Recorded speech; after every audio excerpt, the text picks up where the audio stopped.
नमस्कार, हमारे खास कार्यक्रम में आपका स्वागत है। मैं हूं आपके साथ दर्श शर्मा। बड़े पर्दे पर 28 सितंबर को एक फिल्म रिलीज हुई। नाम था फुकरे 3। नाम भले ही फुकरे हो, लेकिन यह फिल्म सभी को मालामाल कर रही है। दर्शकों को एंटरटेनमेंट के जरिए, फिल्म के स्टार को दर्शकों के प्यार के जरिए और मेकर्स को धड़ल्ले से टिकट बिक्री जो हो रही है, काउंटर्स पर धड़ल्ले जो टिकट बिक रहे हैं उसके जरिए ये सभी को मालामाल कर रही है। इस फिल्म के एक अहम किरदार है हनी, जिनको आपने लगातार देखा है। वो आज हमारे साथ में है बातचीत करने के लिए। उनका स्वागत करते हैं। पुलकित, आपका बहुत बहुत स्वागत है पत्रिका टीवी पर। Thank you so much. सबसे पहले तो फुकरे 3 जो बॉक्स ऑफिस पर धमाल मचा रही है, इसके लिए आपको सबसे पहले तो कॉन्ग्रेचुलेशन। और क्या लगता है, क्योंकि 8 दिन हुए हैं, 100 करोड़ के जो क्लब में अब ये शामिल होने वाली है? फिलहाल तो सिर्फ दिल में बहुत बहुत बड़ा थैंक यू है सारे दर्शकों को इतना प्यार देने के लिए। हर बार फुकरे को बहुत ज़्यादा प्यार दिया है लोगों ने, और ये लोग ही हैं जिन्होंने फुकरे को फुकरे रिटर्न्स बनाया और फुकरे रिटर्न्स को फुकरे 3 बनाया। So thank you so much. अभी तो दिल में सिर्फ शुक्रान है और होप है कि हम सारे क्लब्स में शामिल होते रहें। जी पुलकित, क्योंकि ये 7 फिल्मों के बीच में रिलीज हुई है फिल्म गदर 2, जो कि एक तरह से कमाई के सारे रिकॉर्ड तोड़ रही थी। उसके बाद जवान, कितना डर था आपको? हाँ, हमें सिर्फ यही था कि देखिए लीस्ट टू लीस्ट क्या होगा कि गदर और जवान जो इतनी बड़ी फिल्म्स हैं और इतनी कमाल के रिकॉर्ड्स बना रही हैं, हमें लीस्ट टू लीस्ट यही था कि चलो इनका ओवरफ्लो एटलीस्ट हमारी पिक्चर देखने आ जाएगा। बट उससे हमारी उम्मीद से बहुत ज़्यादा हुआ। सो सीरियसली सिर्फ ग्रैटिट्यूड है दिल में, और इसके अलावा मैं कुछ नहीं बोल पाऊँगा, क्योंकि जैसे आप देख सकते हैं मुझे गूज़बम्स आ रहे हैं अभी। फुकरे की तीनों फ्रेंचाइजी में आपने काम किया है, किस में ज़्यादा मज़ा आया आपको?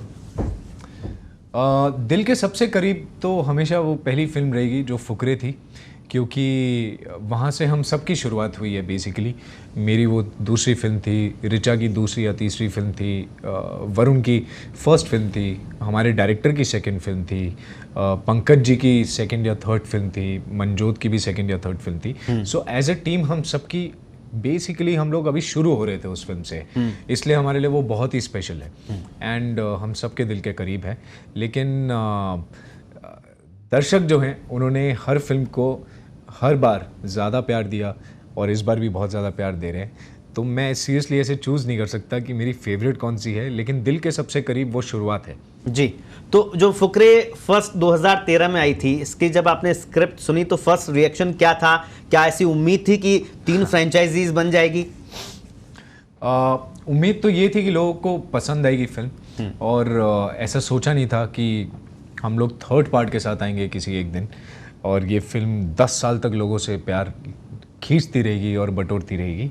बट हाँ, जैसा मैंने कहा, ये दर्शक ही हैं और लोग ही हैं जिन्होंने फुकरे को फुकरे रिटर्न्स बनाया और फुकरे रिटर्न्स को फुकरे 3 बनाया।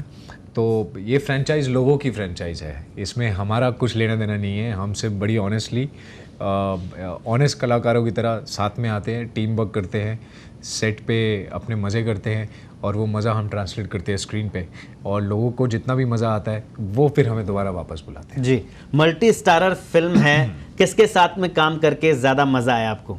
हाँ, मज़ा सबके साथ आता है, लेकिन रिचा के साथ मेरा एक ख़ास रिश्ता है। अब तो वो मेरी भाभी भी हैं, तो रिचा के साथ मेरी काफ़ी बॉन्डिंग अच्छी है। एंड रिचा इज़ ऑल्सो, मुझे ऐसे लगता है कि जो भोली का किरदार वो निभाती हैं, मैं बहुत फैसिनेट होता हूँ उनके वो क्राफ्ट से, क्योंकि भोली का कैरेक्टर निभाना आसान नहीं है। It is a very difficult, very complex character, जिसमें आपको लोगों को हंसाना भी है लेकिन एक थ्रेट भी मेंटेन करके रखना है। So I find it very fascinating, और मुझे ऐसे लगता है कि Richa is one of those brave actors industry में जो इस तरह का रोल लेने के लिए तैयार हैं। और तो इसलिए मेरे ख्याल से सब बहुत प्यारे हैं। पंडित जी से भी सीखने को बहुत कुछ मिलता है, चूचे के साथ भी बहुत मज़ा आता है, लाली के साथ भी बहुत मज़ा आता है, लेकिन रिचा की परफॉर्मेंस से मैं बहुत फैसिनेट होता हूँ और उसके करेज से बहुत फैसिनेट होता हूँ। पंकज त्रिपाठी ऐसा नाम है जिसको लेकर ना सिर्फ दर्शक उनका इंतज़ार करते हैं, बल्कि उनके साथ में काम करने के लिए बॉलीवुड के भी बहुत सारे स्टार्स हैं, उनकी भी एक ख्वाहिश रहती है। क्या आपको लगा उनके साथ में? आपने क्या कुछ नया सीखा? किस तरह का उनके साथ में आपका एक्सपीरियंस रहा? यार पता है, बाकी पूरी दुनिया के लिए वो दी पंकज त्रिपाठी हैं, लेकिन क्योंकि हम सबकी शुरुआत साथ में हुई थी, वो अभी भी दिल से फुकरे ही हैं, और ये बात हम सब जानते हैं। And he is so kind and so sweet, और उन्होंने इतनी लाइफ देखी है कि उनसे उनकी लाइफ के एक्सपीरियंसेस के किस्से सुनते सुनते फ्रॉम फर्स्ट पार्ट अभी तीसरे पार्ट तक मैं सिर्फ उनसे उनकी कहानियाँ सुनता रहता हूँ कि आपके साथ यहाँ पर क्या हुआ था, फिर आपने क्या किया था, फिर कैसा हुआ था। वो कहानियाँ इतनी एनलाइटनिंग होती हैं और इतनी एजुकेशनल होती हैं कि उनसे कुछ ना कुछ जीवन का रस आपको मिल जाता है और कुछ ना कुछ सीखने को मिलता है। तो उनसे मुझे पेशेंस बहुत सीखने को मिला। उनसे मुझे ये सीखने को मिला कि आप कभी ज़िद नहीं छोड़ो। अगर आपको कुछ चाहिए, आप ऑनेस्टली उस पर काम कीजिए, लेकिन ज़िद मत कभी छोड़िए और निराश मत होइए अगर आपको वो चीज़ मिलने में थोड़ा समय लग रहा है। अच्छा। And he is that person. जी, 18 साल की उम्र में आप दिल्ली से बॉम्बे आ गए थे। क्या पहले से तय था कि एक्टर ही बनना है? मैं बचपन से ही एक्टर बनना चाहता था। मुझे ऐसा लगता नहीं कि मेरे दिमाग में और भी कुछ था कभी। इंजीनियरिंग, यस, मैं ट्राई कर रहा था इंजीनियरिंग के लिए, क्योंकि मम्मी और पापा चाहते थे कि पहले अपनी पढ़ाई पूरी कर लो और ये कर लो। और आर्ट्स और कॉमर्स मुझे समझ में नहीं आता था। आज भी मुझे मैथ्स नहीं समझ में आती है इतनी, तो इसलिए मैं उसमें नहीं गया, मैं साइंस में चला गया, क्योंकि मुझे अगर लॉजिक समझ में आ जाता है मैं लिख लेता हूँ, उसको बता सकता हूँ। तो मैंने वो किया बस थोड़ा बहुत, लेकिन मुझे शुरू से बनना एक्टर ही था। जी। तो क्या लगता है, क्योंकि आपने छोटे पर्दे पर काम किया है और एकता कपूर के साथ में आपने डेब्यू किया छोटे पर्दे पर, क्या लगता है कितना फ़ायदा इसका आपको मिला? क्योंकि बालाजी टेलीफिल्म्स के साथ में काम करने की ख्वाहिश हर एक एक्टर की होती है। कितना फ़ायदा आपको इसका मिला? काफ़ी फ़ायदा मिला। मैं अभी किसी से, आपके कलीग से ही बात कर रहा था, जहाँ पे उन्होंने मुझे पूरा नॉस्टैल्जिया में वापस घुसा दिया, क्योंकि मेरे को बात करते करते रियलाइज़ हुआ कि जब मैं क्योंकि सास भी कभी बहू थी के लिए सेलेक्ट हुआ, फिर एकता से मिला, and she was too kind to believe in me, and she has been a very big support in my career. उनकी वजह से मेरे करियर की शुरुआत हुई। उन्होंने मुझे भीड़ में से ढूंढ के निकाला। तो मुझे ऐसा लगता है कि रातों रात मैं हाउस होल्ड नेम बन गया था। लक्ष्य वीरानी सबके घर का बेटा बन चुका था, और हर लड़की को, हर बहन को ऐसा भाई चाहिए था, और हर गर्लफ्रेंड को ऐसा बॉयफ्रेंड चाहिए था, और हर बॉयफ्रेंड ऐसा बनना चाहता था। सो ये मैंने कभी पहले एक्सपीरियंस नहीं किया था, और ये सिर्फ होप किया था कि अच्छा ऐसा फील होता है लोगों को। लेकिन ये जब मैंने फील किया तो मेरी आंखों में सिर्फ खुशी के आंसू थे। मैंने मम्मी को कॉल किया, और जिस टाइम पे मैं उनसे बात कर रहा था उस टाइम पे मेरा पहला एपिसोड, जिसमें मैं पहली बार दुनिया के सामने आ रहा हूँ, वो चल रहा था। And I still can't forget that moment, जब मम्मी भी रो रही थी और मैं भी रो रहा था, लेकिन माहौल बहुत खुशी का था। And it was the first time जब मैंने ऐसा एक्सपीरियंस किया था। So it's one of the most memorable moments in my life, and I am very very thankful to Ekta and the entire team of Balaji, जिन्होंने मुझे पहचाना, मेरी काबिलियत मुझ में एक देखी और मुझ पे विश्वास किया कि मैं ये कर सकता हूँ। जी, छोटे पर्दे पर भी आपने काम किया और बड़े पर्दे पर आप छा रहे हो। कितना अलग है दोनों में किरदार? क्योंकि कहते तो ये है कि दोनों ग्लैमरस लाइफ है, वो दुनिया है, लेकिन दोनों में कितना अंतर है, कितना आपको महसूस हुआ? देखिए, ग्लैमर जो है वो तो बाय प्रोडक्ट होता है। जो मेन प्रोडक्ट है वो है एंटरटेन करना लोगों को। अब वो चाहे छोटे पर्दे पे हो, चाहे नुक्कड़ के नाटक पे हो, चाहे वो स्टेज पे हो, या फिर एक फिल्म के बड़े पर्दे पर हो, उससे मुझे लगता है इतना फ़र्क नहीं पड़ता। सिर्फ ये है कि धीरे धीरे जो आपकी टीम होती है वो बड़ी होती रहती है, क्योंकि आपको उतना ही ज़्यादा डिटेलिंग चाहिए होती है, उतना ही ज़्यादा जो स्टेक होता है वो उतना ही हाई होता रहता है या अलग चेंज होता रहता है। That's the only difference. As an actor मैं टीवी पे भी उतनी मेहनत करता था जितनी मैं फिल्मों में करता हूँ। मैं स्टेज पे भी उतनी मेहनत करता था जितनी मैं शायद नुक्कड़ के नाटक में करता था।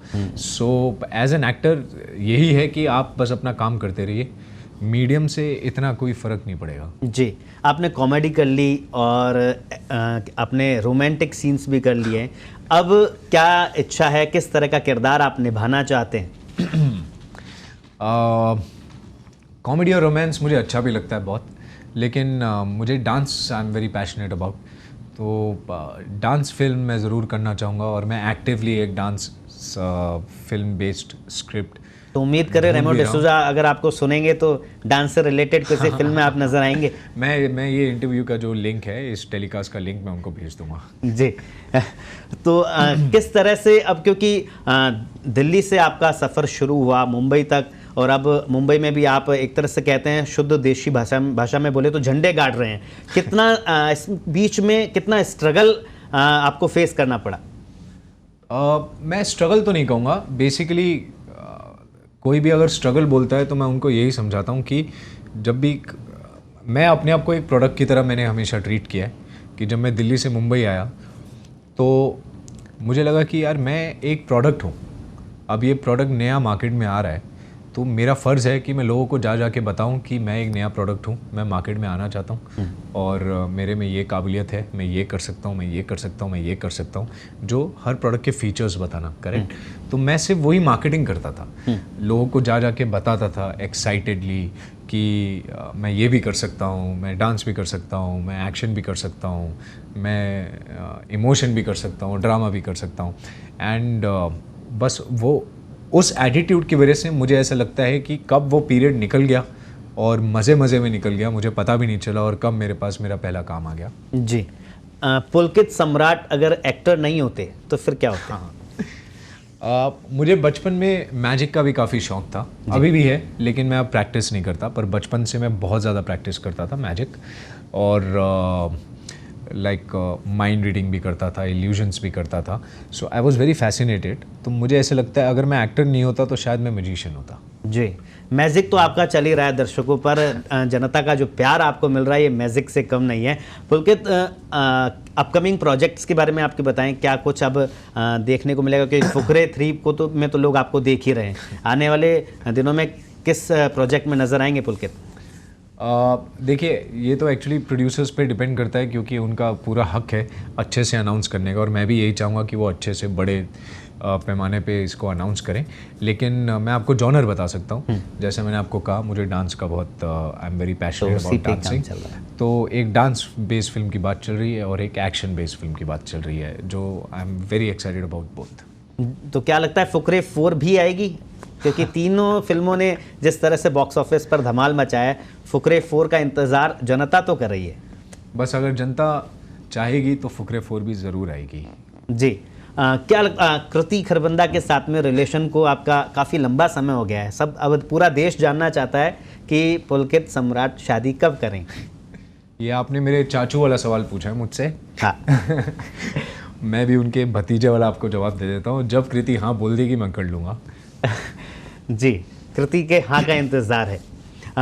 किस तरह का, क्योंकि आपने पंकज त्रिपाठी के साथ में भी काम कर लिया, हर एक एक्टर का ड्रीम होता है कि इस शख्सियत के साथ में तो मेरे को काम करना ही करना है, आपके लिए ऐसा कोई रोल मॉडल? मुझे बचपन से कमला हसन सर का काम बहुत अच्छा लगता था, बहुत ज़्यादा फैसिनेट होता था उनका काम देख के, और मुझे ऐसे लगता है इतनी ट्रॉफी शायद दुनिया में बनती भी नहीं है जितनी उनके घर पे रहे।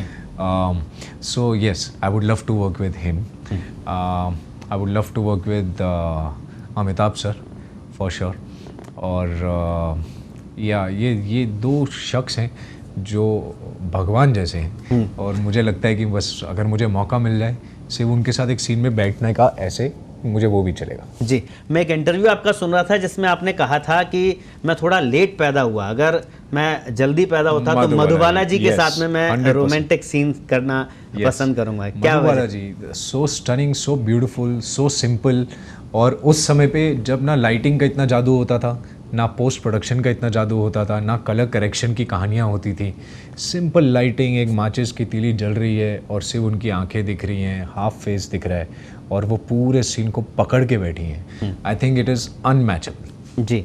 और आज अभी करंट किसी एक्ट्रेस के साथ में आपको काम करना जो आप चाहते हो कि इनके साथ में मेरे को काम करना? कृति तो फॉर श्योर, कृति के साथ I am looking forward to work with her again. हमने तैश में भी काम किया था, पागलपंती में भी साथ में काम किया था, but I am looking forward to work with her again. But apart from her, मुझे ऐसा लगता है कि Kiara is doing fabulous job.